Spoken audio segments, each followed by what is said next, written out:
Trnavskí fanúšikovia pochodovali Bratislavou a všetci sme boli veľmi radi, že nedošlo k žiadnym zbytočným násilnostiam.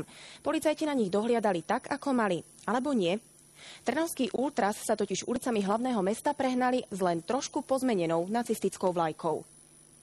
Slovenský futbal má množstvo problémov. Pokiaľ tento šport nemáte radi, väčšina z týchto problémov, ako napríklad korupcia funkcionárov či zlý stav štadiónov, vás vôbec nemusí zaujímať. Avšak to, že sa v radoch slovenských ultras, teda tvrdého jadra fanúšikov, nachádza veľké množstvo sympatizantov neonacizmu, by malo trápiť každého z nás.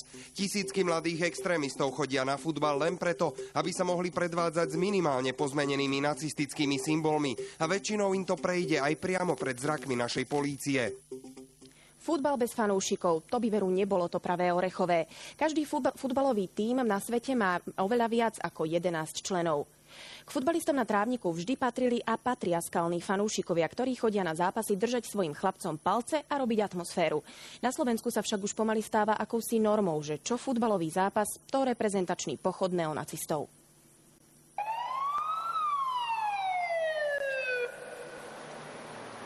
Toto je spoločenská hra. Akési mohutné človeče, nehnevaj sa.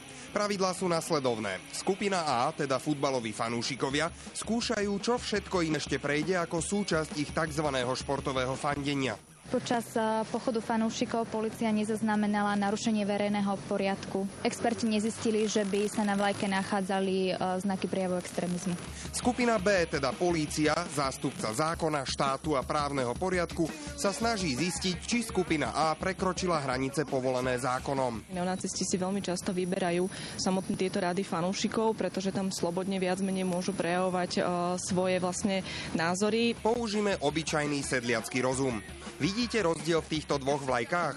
Áno, správne, sú rozdielne. Sú však jednoznačne podobné, takmer úplne totožné. Podľa expertov, ktorých slovenská polícia údajne oslovila, však nevidno extrémistické symboly. Fanúšikovia futbalu asi nebudú mať na svojej vlajke hákový kríž, ale keď je tam všetko okrem hákového kríža, celá tá vlajka zostáva zachovaná a tá vlajka kopíruje túto vlajku, tak pre mňa je nepochopiteľné, osobne je pre mňa nepochopiteľné, že ten expert sa vyjadrí v tom smere, že mu tam chýbajú práve tieto atribúty. Ja neviem, čo tam chce mať SS a ten hákový kríž, vtedy to bude pre neho dostačujúce. Trnavskí ultras použili jemne zmenenú oficiálnu bojovú zástavu Hitlerovho nacistického Nemecka. Vymenili len hákový kríž za logo klubu a železný kríž za symbol peste.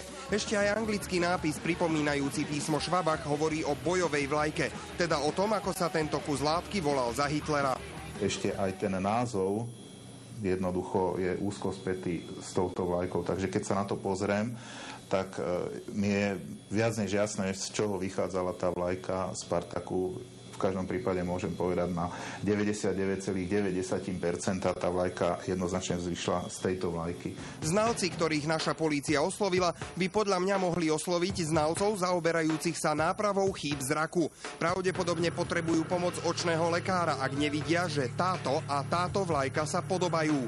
Takisto táto lebka zdobiaca nápis futbal, násilie sa podľa mňa podobá na SS-ácku lebku dosť na to, aby ju slovenskí policajti mohli proti týmto občanom použiť ako dôkazový materiál. Veľmi mi pripomína znak Totenkopf, ktorý nosili jednotky SS na čiapkách a tento znak samotný je znakom extrémistickým. Toto sú iba dvaja náhodne zachytení hajlujúci Trnavčania. Napriek tomu polícia zadržala len dvoch mužov z Trnavy. Pred štadióna polícia predviedla 24-ročného mladíka, ktorý hajloval. V tejto súvislosti polícia začala trestné stíhanie vo veci pre trestný čin podpory a propagácie skupín smerujúcich potlačeniu základných práv a slobod. Ďalšieho mladíka polícia predviedla počas zápasu, nakoľko poškodil sedačku na štadióne. Tento sa bude zodpovedať z priestupku.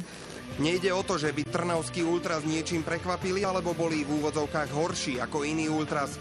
Nedávno sme sa zaoberali husárskym kúskom slovanistov, arci nepriateľov Trnavákov, ktorí zablahoželali Adolfovi Hitlerovi k jeho narodeninám. No a experti zrejme usúdili, že keďže nacistická Tretia ríša oficiálne nikdy nepoužívala vyobrazenie Führera v podobe smajlíka, nemôže byť reč o propagácii nacizmu.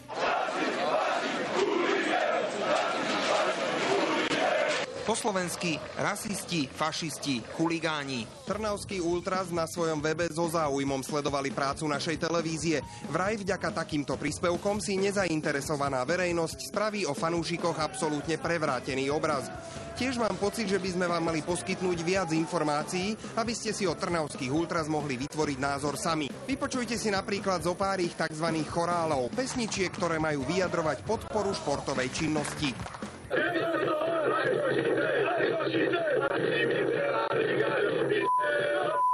Všetky kosti som mu dolámal, brucho som mu nožom rozpáral, však to bol len slovanista a belasý žid. Z týchto slov len tak srší športová podstata trnavských ultras. Slovenský trestný zákon má 2 paragrafy, konkrétne 421 a 422, ktoré sa týkajú našej témy. 422 hovorí: kto verejne, najmä používaním zástav, odznakov, rovnošiat a hesiel, prejavuje sympatie k hnutiam, ktoré násilím, hrozbou násilia alebo hrozbou inej ťažkej újmy smerujú k potláčaniu základných práv a slobôd osôb, potrestá sa odňatím slobody na 6 mesiacov až 3 roky. Trestnosť treba posudzovať individuálne. Očividne to posudzujú ľudia, ktorí buď nie sú kompetentní, alebo sú príliš zhovievaví. Polícia v súčasnosti vyhodnocuje dostupné materiály a zváži ďalšie kroky. Možno sa stane zázrak a podaktori z týchto ľudí budú obvinení, možno aj odsúdení. Slovensko však má žiaľ slabú históriu tvrdého postihu neonacistických prejavov. Navyše títo ultras už vyhrali, tým, že pochodovali bez akýchkoľvek problémov. Keď niekto hovorí o rozpáraní brucha žida a má vlajku nápadne pripomínajúcu nacistickú vlajku, volajú ho? Neviem, ako ho volajú, pretože slovenskí experti na tom nevidia nič zlé. Pritom je tu jediná zásadná otázka. Ak niečo vyzerá ako hovno, smrdí ako hovno, no má to na vrchu šľahačku s jahôdkou, ochutnáte to?